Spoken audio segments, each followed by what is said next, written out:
Nama saya Kijoy Maina Bukamangi dengan NIM 21130010001.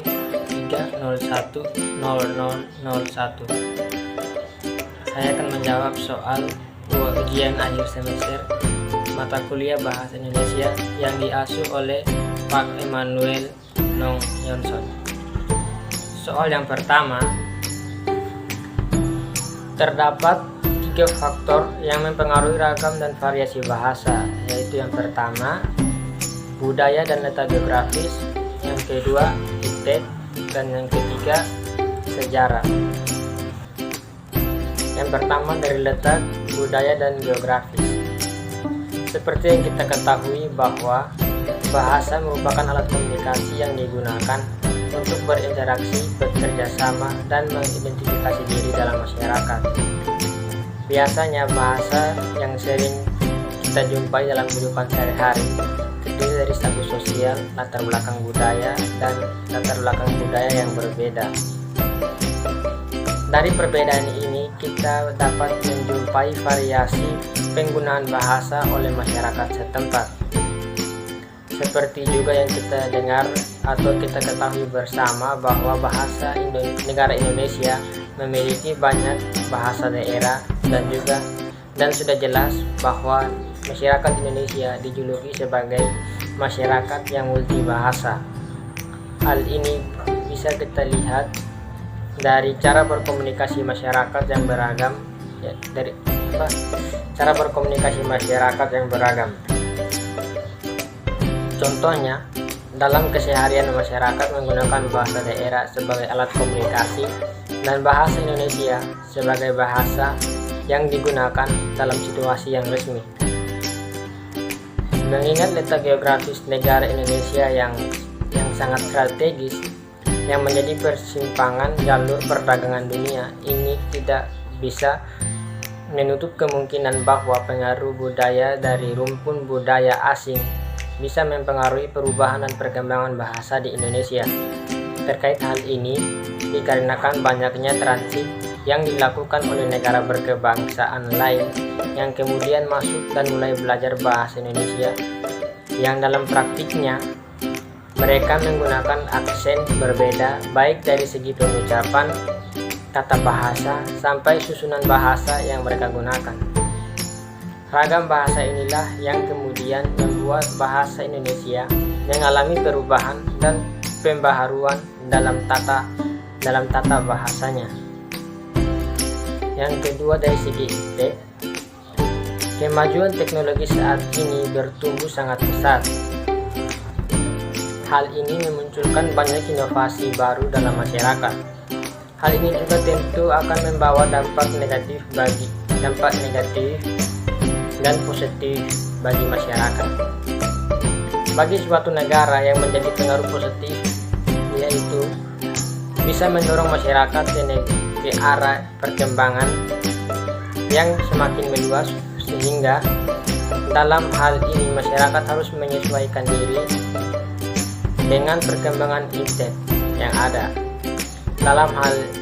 Dan yang lebih penting, banyak mengenal kata-kata, istilah, atau kata tren dalam ruang lingkup bahasa. Teknologi informasi dan komunikasi sangat memegang kendali peradaban manusia. Sebagai contoh, penggunaan telepon seluler yang canggih seperti media sosial, komputer, dan sebagainya dalam menggunakan berbagai media informasi tersebut, tentu saja bahasa sebagai fitur atau standar utama yang dipakai. Untuk itu, maka perlu para pengguna teknologi informasi dan komunikasi diharuskan menguasai bahasa yang dipakai dalam teknologi tersebut.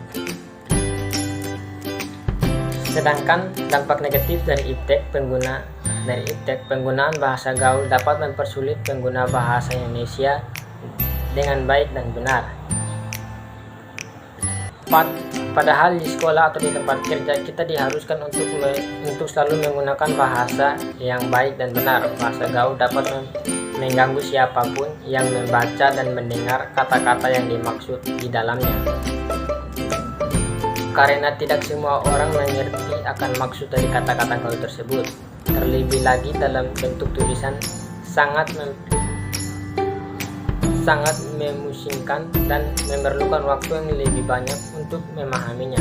Bahasa gaul dapat mempersulit penggunaannya dalam berkomunikasi dengan orang lain dengan cara yang formal, misalnya ketika sedang berpresentasi di depan kelas. Dari segi sejarahnya, sehubung dengan penggunaan bahasa sebagai alat komunikasi, tentu adanya kebudayaan pada zaman nenek moyang.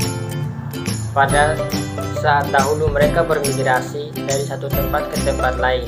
Hal ini yang menjadi pemicu munculnya bahasa yang beragam akibat penyesuaian mereka terhadap lingkungan sekitar. Soal yang kedua, terdapat 5 kaidah dalam konsep kalimat efektif. Yang pertama, kesepadanan, kedua, kelogisan, ketiga, kehematan, keempat, keparalelan, dan yang kelima, kepaduan. Suruhannya, ubahlah kalimat di atas menjadi kalimat efektif dan menggunakan kaidah apa yang dilanggar dan disertai penjelasan dan diakhiri dengan kalimat yang efektif. Kalimat yang pertama, pencuri itu berhasil ditangkap polisi. Di sini kaidah yang dilanggar yaitu kaidah kecermatan, yaitu untuk membuat kalimat efektif harus bisa memilih dan menggunakan kata dengan cermat dalam penggunaan kata. Contoh kalimat efektifnya itu, polisi berhasil menangkap pencuri itu, bukan pencuri itu berhasil ditangkap polisi. Yang kedua, kalimat yang kedua, Dirgahayu HUT RI ke-74. Kaidah yang dilanggar dalam kalimat ini adalah kelogisan, yaitu kalimat itu dapat diterima oleh akal dan sesuai dengan ejaan yang baku. Contoh kalimat yang efektif, Dirgahayu Hari Ulang Tahun Kemerdekaan Republik Indonesia yang ke-74. Kalimat yang ketiga,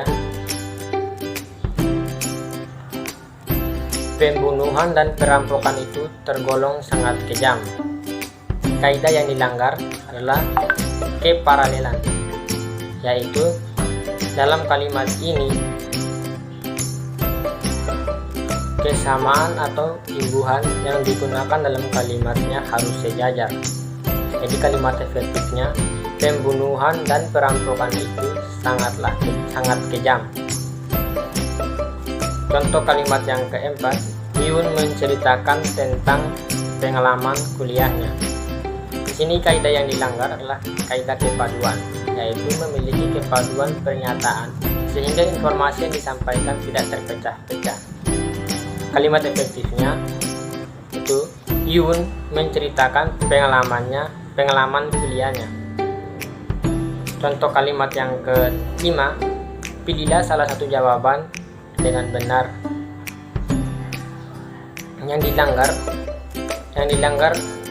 Kaidah yang dilanggar adalah kesepadanan, yaitu kalimat tersebut terdapat gramatikal atau keseimbangan sehingga subjek, predikat, objek, dan keterangan.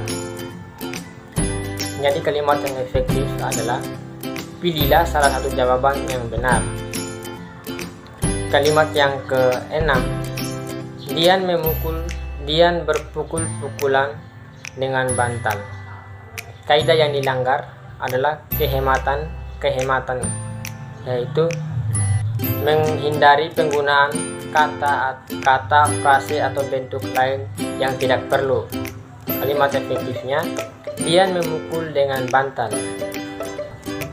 Soal yang ketiga, belakangan ini implementasi keberadaan dan ketepatan berbahasa Indonesia baik pada tataran kata maupun kalimat terkesan dirasuki oleh generasi muda.